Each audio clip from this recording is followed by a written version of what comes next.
Now, breaking news from WRAL. Coverage you can count on. Cold front crossing the area right now. It brought us some rain this morning. What it brings us next is some very cold air. Breaking news, case dismissed. A prosecutor drops the charges against President Trump in his election interference case. And suspect heads to court. A man charged with a deadly road rage shooting faces a judge today. What we're learning about his background. Rain is moving out. It's going to be a warm afternoon, but cold air is on the way. Good afternoon, everyone. I'm Renee Chu. I'm Chris Levingood. Thank you so much for joining us this afternoon. You know, meteorologist Elizabeth Gardner has been tracking this shift in cold air that we're going to be seeing there, Elizabeth. Look at the timing that we have with this. Yeah, so right now the cold front is crossing the area. A little bit of patchy rain just in our far eastern counties, but the rain is mostly over. What comes in behind it is a big push of chilly air, but it will take a while for it to arrive, so we're still looking at warm conditions for it today. We had some rain early. Other than that, this afternoon, as well as Thursday, Friday, and Saturday, should be just fine for traveling. But here's what happens next. We're going to see this cold air that comes diving into our area. We're going to feel it first thing tomorrow morning. For tomorrow morning, 40 degrees. So if you're headed out for a turkey trot, I'll go over it hour by hour, but it's definitely going to be much colder than this morning when temperatures were in the 60s. 53 for the high temperature tomorrow, then 30 on Black Friday morning with a high of 47, 24 Saturday morning, and 48 in the afternoon. So far, the coldest we've seen is 31 degrees officially at RDU. So both Friday morning and Saturday morning would be the coldest that we've seen so far. We'll also have wind chill to go along with it. We're looking at a hard freeze on Saturday night and, of course, near freezing both on Friday and Sunday. So this is going to stick with us for a while. But again, feeling very cold on Friday morning. If you're going to be out early doing any shopping, it will feel more like mid-20s. We'll talk more about the chilly air and how long it sticks around coming up. Elizabeth, thank you. New at noon, the man accused in a deadly highway shooting will appear in court in just about an hour. Ruben Santiago is charged with the murder of Derek Godwin in what Wake County deputies are investigating as a possible road rage incident on US 64. WRAL's Carly Haynes is live outside the Wake County Courthouse right now. And Carly, Santiago was arrested yesterday, 4 days after that shooting. And the Wake County Sheriff's Office identified who they believed was behind that shooting pretty quickly. So we asked the district attorney why they waited so long to actually bring him into custody. WRAL was there at the magistrate's office when Ruben Santiago was booked in jail. The district attorney said they needed to gather enough information to build a case around a murder charge, looking into other possibilities behind the shooting, such as self-defense. She also said finding witnesses along a highway can be a little harder.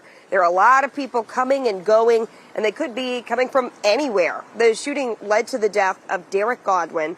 We spoke with his sister yesterday. She said her brother had been driving to work when he was shot in the head in a possible act of road rage.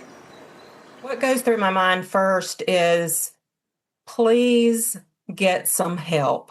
If you're that angry and you're getting so upset when you're driving that you are so angry that you feel like that you're going to kill someone, you need help.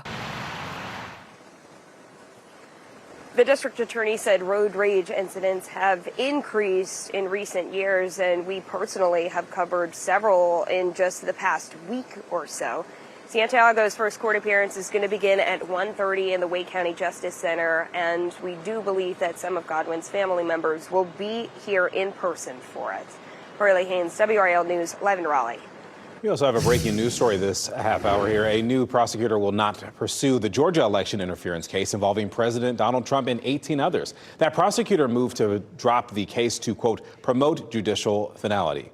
In response to the judge's ruling, the president's lead attorney in that case said, quote, the political persecution of President Trump by disqualified DA Fani Willis is finally over, end quote. The White House has not commented on that ruling. Meanwhile, here stateside, North Carolina officials are taking new steps to verify all voters in the state are U.S. citizens, and that's what the state constitution requires. As for the issue, Democrats are taking problems with this. We brought in WRAL state government reporter Will Doran to explain more. Will, what is the situation with this? Yeah, Chris, the State Board of Elections is now partnering with the Trump administration to check voters' Social Security numbers. And of course, it's illegal to vote or even to register to vote here in North Carolina if you're not a citizen. And while North Carolina has prosecuted for breaking that law, those prosecutions are incredibly rare. That's likely because it simply doesn't happen very much. But now, some state elections officials are raising concerns that illegal voters might have slipped through the cracks. So the board approved a plan yesterday to verify voter citizenship. That vote, it came down along party lines. Why? Well, Chris, Republicans control the board, and they think that this is long overdue. They say even one illegal voter on the state's voter rolls is going to weaken confidence in elections. However, Democrats fear that clerical errors are almost certain to cause many legitimate voters to be falsely accused of fraud. They're also worried that the Elections Board is rushing this through ahead of the 2026 elections. They questioned if the board had any systems in place to guard against hackers who could try stealing the personal information of North Carolina's nearly 8 million voters here. And concerns over election integrity will keep cropping up as next year's midterms get closer. For Will's coverage of this new plan and all our state politics coverage, you can go to the NC Capitol section of WRAL.com. Thank you, Will. A health leader who once stopped his state from promoting vaccines is now the second in command at the CDC. Dr. Ralph Abraham will serve as the agency's principal deputy director. Earlier this year, Abraham instructed Louisiana's health department to stop promoting mass vaccination. On the same day, RFK Jr. sworn in as HHS secretary, Abraham wrote a memo saying his state would no longer encourage widespread vaccine campaigns. After 10 years leading the nation's capital, the mayor of Washington, D.C. will not seek re-election. Muriel Bowser said that while she is proud of her work as mayor, it's time for her to leave office. She emerged as a leading figure in the Democratic resistance during President Trump's first term. However, during the law enforcement surge, some felt she should have taken a stronger stance and resist the administration's tactics. And happening right now in the WRAL Live Center, we continue to follow that breaking news out of Hong Kong where a massive fire, is still burning at an apartment complex. We know at least 13 people have been killed, more than 30 injured after this major firefighter died. The fire is ripping through apartment blocks. They say more than 700 firefighters are at that scene still. This fire has been burning now for more than 8 hours. Firefighters still unable to reach some residents that are trapped. They say high temperatures are hindering their rescue efforts, but they are in touch with some of those trapped, urging them to seal doors and windows while they try to get to them. The complex also has bamboo scaffolding on it that's been peeling off the sides of the towers and dropping 10 to 20 stories down. More than 700 residents have been evacuated to temporary shelters, but still firefighters trying to get this blaze in Hong Kong under control. It's just tragic as those people try to escape that. Thank you, Michelle. Northampton native Eddie Buffalo is joining the Raleigh Police Department, and as Deputy Chief for Administrative Services, he will oversee professional standards within the police department. Buffalo recently served as Secretary of the State Department of Public Safety under Governors Roy Cooper and Josh Stein. In that position, he managed more than 21,000 sworn law enforcement and civilian employees, as well as the North Carolina National Guard. New at noon, a contract worker for the Harnett County Correctional Institution charged with engaging in sexual acts with an inmate is free on bail. Pamela Snow appeared in court this morning. This is her on your screen. She is charged with engaging in sexual acts with Furman Richardson, who is serving a life sentence for murder. Snow was a licensed clinical social worker on contract at that facility, and her contract has been terminated. She's due back in court next month.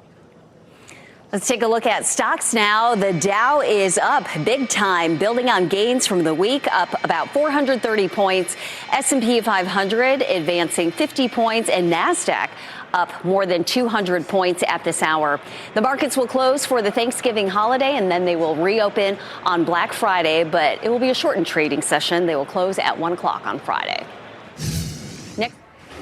And back here on the WRAL Live Center, the FDA issuing a recall for some Boar's Head cheese products due to the possible listeria contamination. The Embryola company issued the recall for 2 products, including grated Pecorino Romano cheese and another type of grated Romano cheese. That also includes to-go food items, the Ever Roast chicken Caesar wrap and Ever Roast, 2 types of those chicken Caesar wraps. The FDA says there have been no reported illnesses or complaints for these items, but they say consumers should throw away these products immediately.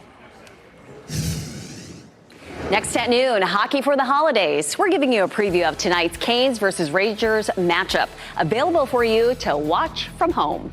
Plus, Turkey Day reservations up. Just how many more restaurant bookings are this year compared to the holiday compared to last year? And shopping holiday scams. A live interview with a cybersecurity expert about protecting yourself when you're shopping for Black Friday and Cyber Monday. Coming up next, see storms moving in with WRAL's exclusive Dual Doppler 5000. Sponsored by the WRAL Weather app. Download now for live radar.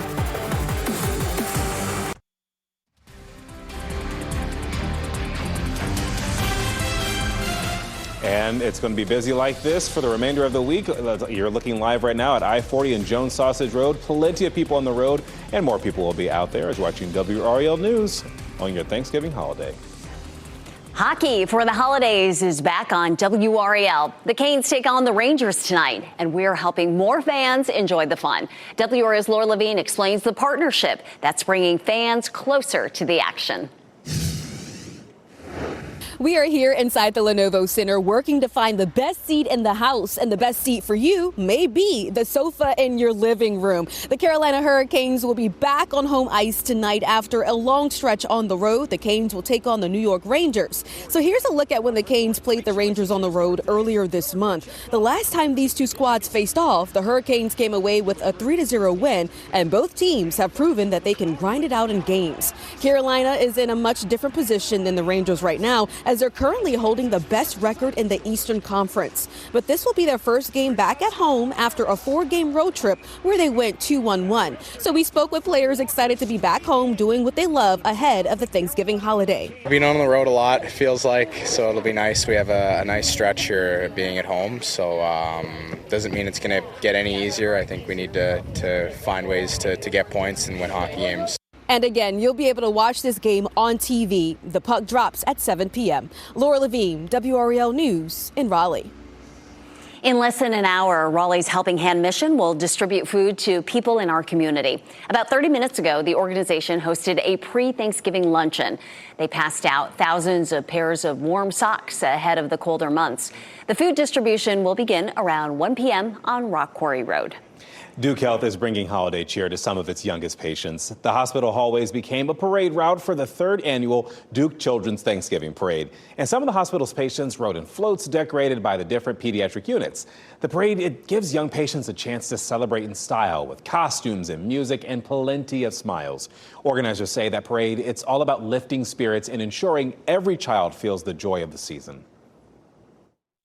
I think it's such a fun way to spread joy, not only to our patients and families, but also to our staff. It's something fun that they can partake in, and it kind of brings that holiday season around. And the kids even got a special visit from Santa himself, riding through the hospital in his sleigh. That's awesome. Aw, seeing that parade will melt the coldest of hearts. Well, looking for snow on Thanksgiving? We're taking you time traveling to 113 years ago. Only one living North Carolinian was alive at the time of the storm, but she was a baby. Meteorologist Chris Michaels dug into the archives to show us what caused this historic Thanksgiving snow in our area.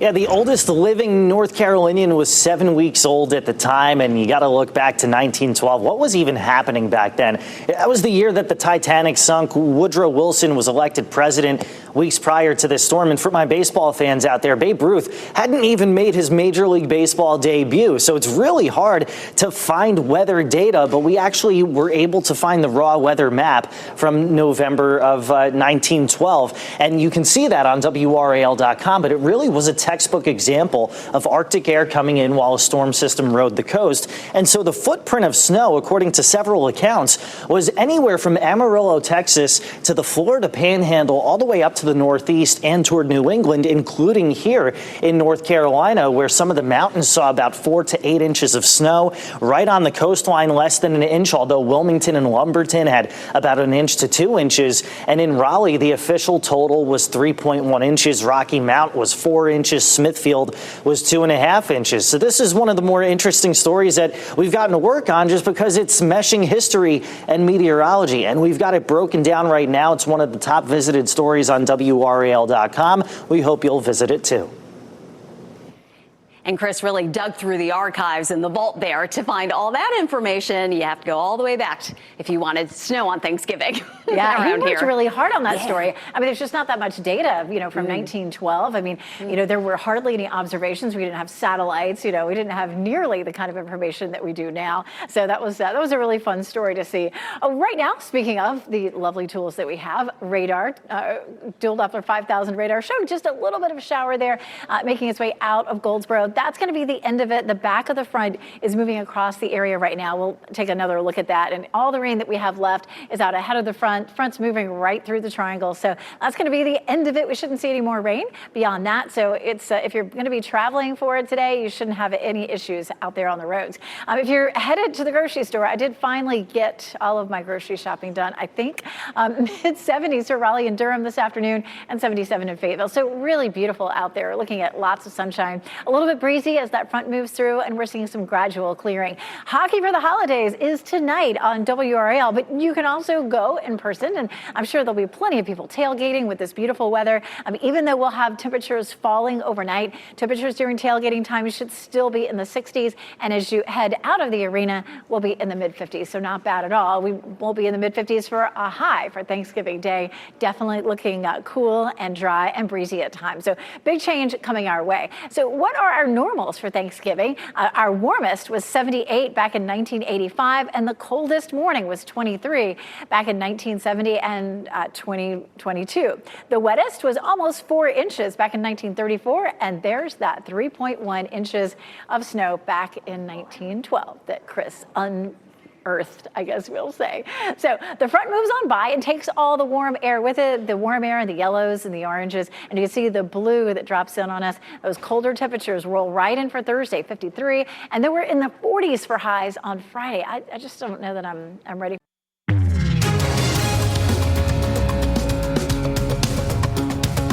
All right, so once the Thanksgiving feast is over, you're going to want to make sure that those leftovers stay fresh. 5 on your sides, Ashley Rowe has the latest Consumer Reports testing on the best food storage options. No matter how you store your food, it's important to keep it airtight. Consumer Reports tests have found that nothing's more airtight for food storage than a vacuum sealer. Testers found this tried and true food saver model is quick and easy to use.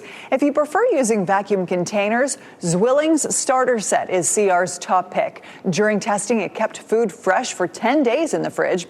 IKEA's stainless steel containers take the top spot in CR's ratings for traditional container options. They're durable, excellent at keeping food fresh, and they're not plastic. If you're tight on space in your fridge or your freezer, consider putting leftovers in storage bags like these ones from Glad. CR found them strong, stretchy, and leak resistant. If you prefer a reusable option, CR says these silicone bags from WP Porter are soft, pliable, and easy to clean. If you're totally cached from cooking and you just want to get the leftovers in the fridge ASAP, you'll want a way to seal your serving bowls and plates. Reynolds Pitmaster's Choice is the strongest foil CR tested. Great if you're grilling anything this Turkey Day.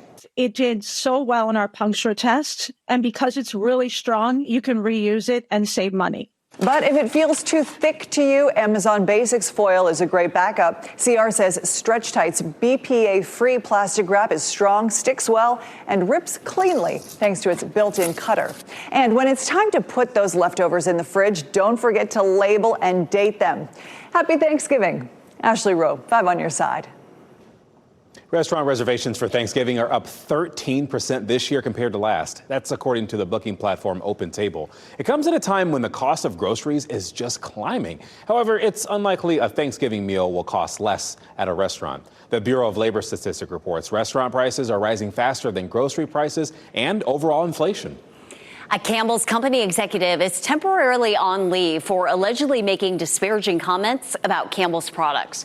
A former cybersecurity analyst for the company is suing the company. He says during a meeting last year, the executive called Campbell's products, quote, highly processed food for poor people. The analyst said he was fired after informing his manager about the alleged comments. Campbell's calls the language unacceptable and is now investigating. Today marks 77 years since the first instant camera went on sale. Now, despite the popular song by the group Outkast, you don't have to shake the photos from your Polaroid. In fact, doing so can cause them to distort. The so-called Land camera sold for about $90. It was created by Edward Land, who invented it after his 3-year-old daughter asked him why she couldn't see pictures right away. And that started the boom of instant photos. Just make sure you don't put your finger in front of the lens. All right, Thanksgiving travel rush. We're going to show you how RDU International is handling what is considered one of the busiest travel days of the holiday season. And holiday scam alert. Many of you are already making your Black Friday and Cyber Monday shopping lists and checking them twice. Well, coming up, we'll have some expert advice on how to spot and protect yourself from holiday scams. And here's a look at your winning education lottery numbers.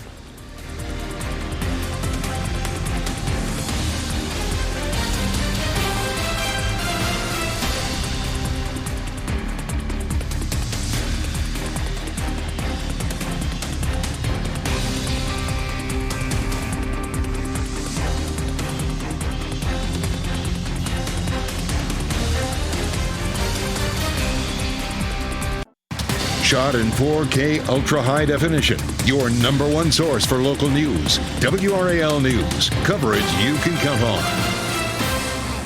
Welcome back. Take a look at your screen right now. This is a live look at I-40 at Jones Sausage Road, and you can see the traffic is steadily picking up. AAA says more than 70 people nationwide will hit the road for the Thanksgiving holiday. We are also keeping track of air travel at RDU. WRAL's Ali Calabar explains how today's expected to be one of the busiest days of the year at the airport.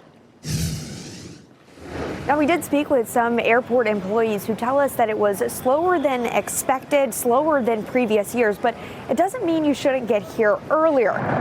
The FAA says there's more than 50,000 flights scheduled across the nation today. I counted more than 400 scheduled at RDU.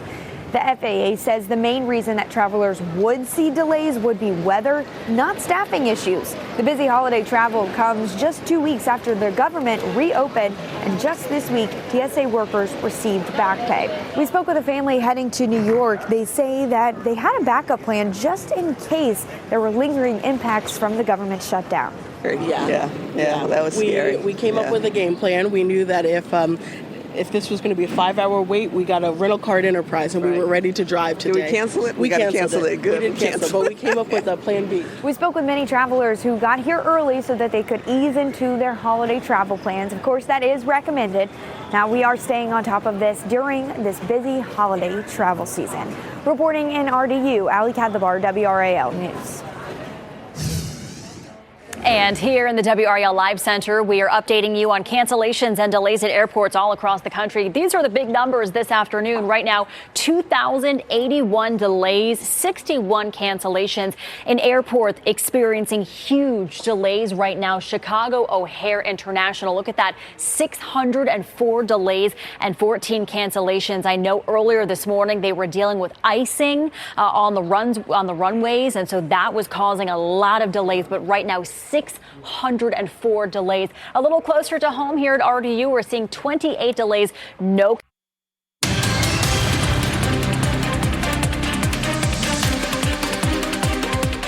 We are coming up on the 3-year mark for the substation attacks in Moore County. The motive and who did it are still mysteries. Tonight at 6, WRAL Investigates. Sarah Kruger explores the unanswered questions. It's hard to believe it was almost 3 years ago that happened, December 3rd, 2022. Tonight, WRAL Investigates is taking a look back at the still unsolved case. The day is one people in Moore County will not forget, as the shooting of 2 substations left tens of thousands of people without power during a cold snap. I'm asking law enforcement if the case remains a priority and what leads they can share with the public, and talking to Duke Energy about how they're working to prevent attacks like this. I think there are measures we are taking and have taken that can help to deter these types of attacks. Join us for the full story tonight at 6. Sarah Kruger, WRAL News.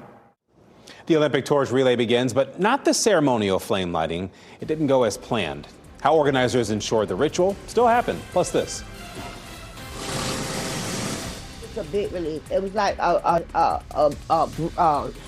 book bag of bricks off my back. Paying it forward, more than half a dozen families have an extra reason to be grateful this holiday season. The news that made them shout for joy.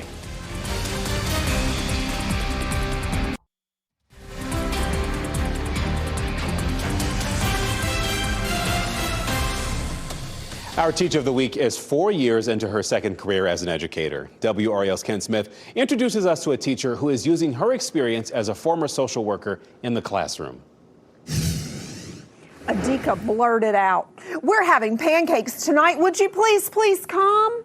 At Timber Drive Elementary School in Wake County, story time on this day in Carla Norris's class was a lesson in sharing and caring. A little bit and a little bit more. Norris is in her 4th year of teaching after a 20-year career as a social worker. For me, some life experience was helpful. Social work gave me a perspective that I think I can use in the classroom every day.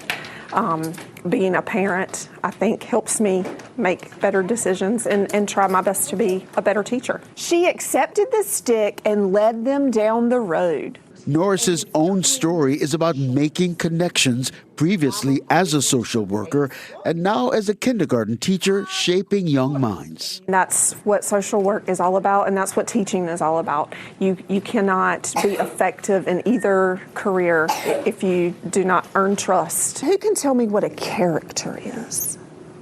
What is a character? Building that trust goes beyond story time and academics. Norris is known for attending her students' after-school events and planning special get-togethers when her students are tracked out. But that connection starts in the classroom. Every day, coming to school and just being able to shower love on these little minds is amazing.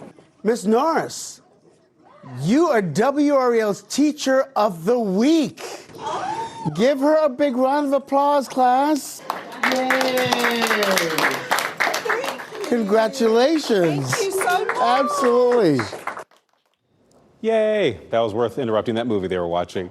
Hey, if you would like to nominate a teacher, go to WRAL.com and enter Teacher of the Week in the search box. Some tenants in Virginia have an extra reason to be thankful this holiday season.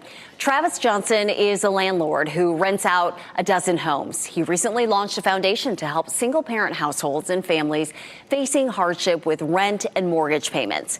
This year, Johnson decided to surprise his tenants with free rent for November and December. He says his own history with housing insecurity informed his decision. I know what it's like to have a housing crisis and instability when it comes to rent because I myself have struggled in the past, so I know exactly how it feels. So that's what inspired me to give my tenants free rent for the holidays.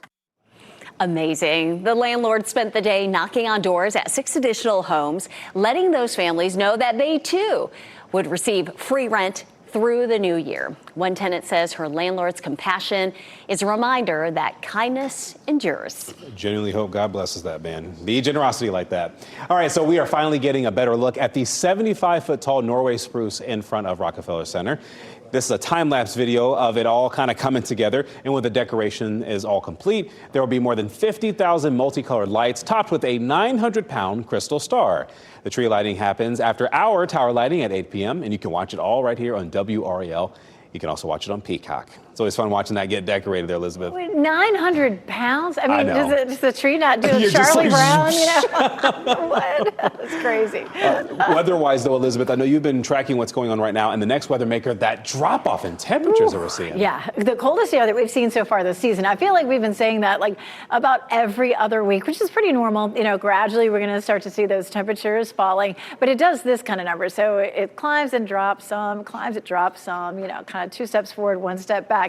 The rain is pretty much over at this point. We're seeing some sunshine breaking out from the Triangle area westward, and even in some of our eastern counties as well. We are so happy to have the Rocky Mount Mills Tower. Of course, we talked about the Rockefeller tree lighting, and we're so excited next week to have our towers lit, including the Rocky Mount Mills Tower, as well as the tower here in our backyard and over in Durham. So we're excited about that, especially with this brand new camera. It's just lovely. It looks pretty over there, but notice that the flags are whipping around right here in front of Rocky Mount Mills. Wind is southwest at 15 right now, and it's a little blustery, but it is not cold, 71 degrees. So the cold air hasn't arrived yet, but we will feel it tomorrow morning about the time you step out the door. Here goes our cold front crossing the area right now. Any rain is going to be ahead of it, and we're drying out behind it. It'll take a little while for our winds to shift direction. So right now we're gusting to 24 miles per hour in the Triangle, 18 in Southern Pines, 19 in South Hill. So a little blustery out there this afternoon as we're seeing the changing of the air mass.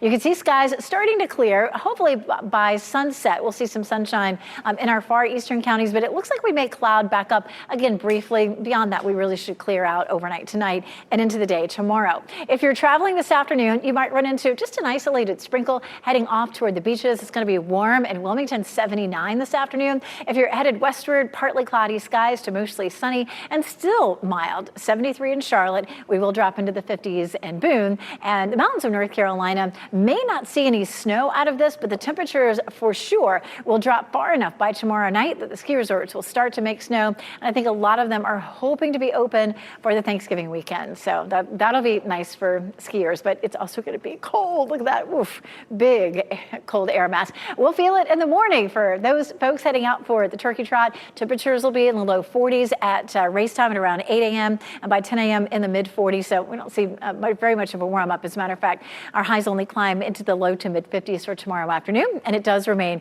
a little on the breezy side, but it should be beautiful. Then for Thursday night, our temperatures will drop and our wind chill will be very cold, looking at 25 degrees by 7 a.m. If you're an early morning Black Friday shopper, the temperature 30, but it'll feel more like low to mid 20s, and then actually falling to 24 on Saturday, which will be by far the coldest morning that we've seen so far this season. I'll tell you, I do still have some flowers that are blooming in my yard. If we get down to 24 for 2 or 3 hours, we'll start to see even the plants in our yards and the cities beginning to die off. Our low temperature, that 24, will be the coldest that we've seen since February the 22nd.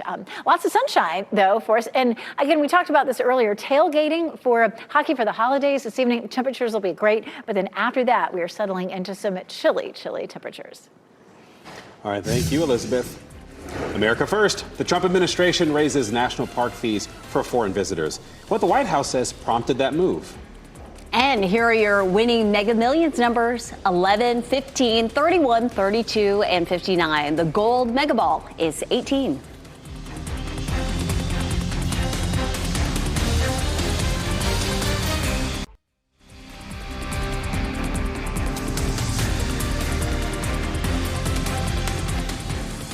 As we wrap things up, here's a look at a few of the headlines that we're following today. The man accused in a deadly highway shooting will appear in court this afternoon. Ruben Santiago is charged with the murder of Derek Godwin in what Wake County deputies are investigating as a possible road rage case on US 64.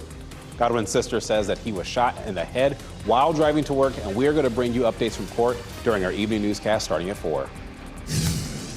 AAA says more than 70 million people nationwide will hit the roads for the Thanksgiving holiday. The FAA predicts this will be the busiest Thanksgiving travel period in 15 years. We have seen a handful of delays at RDU and no cancellations this morning.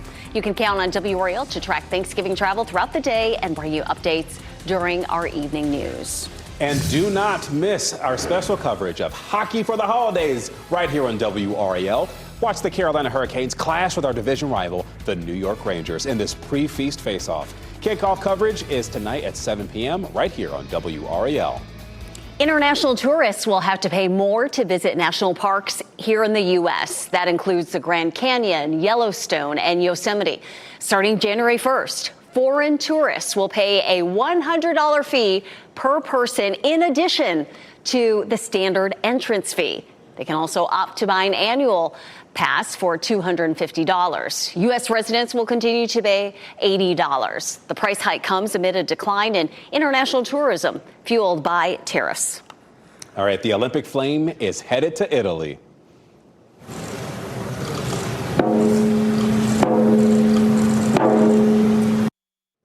The traditional flame lighting ceremony happened this morning in ancient Olympia. Bad weather forced organizers to move that ceremony from Olympia's ancient stadium to a nearby museum. A Greek rower held the honor as the first torchbearer, and the flame will travel through 300 cities across 20 regions before reaching its final destination. The 2026 Games will be held from February 6th through the 22nd, and you can watch all the excitement on WRAL. Very exciting. Well, insurance battle coming up during our evening news starting at 4. A dispute between Cigna and UNC could lead to patients paying hundreds for appointments. The notices that patients are getting in the mail. Then at 5 o'clock, could charges be coming for travelers without real ID? We are going to take a closer look at the proposal and when it could take effect. Enjoy the warm afternoon, but then get ready for some cold as our temperatures will plummet starting tomorrow morning. Yeah, don't say we didn't warn you. NBC News Daily is next on WRAL, your next local news update in 30 minutes. And please remember, you can always get breaking news updates anytime with our WRAL News app. We hope you have a blessed day today. And have a great Thanksgiving. Keep watching WRAL News over the air Channel 34 and Spectrum Channel 1257.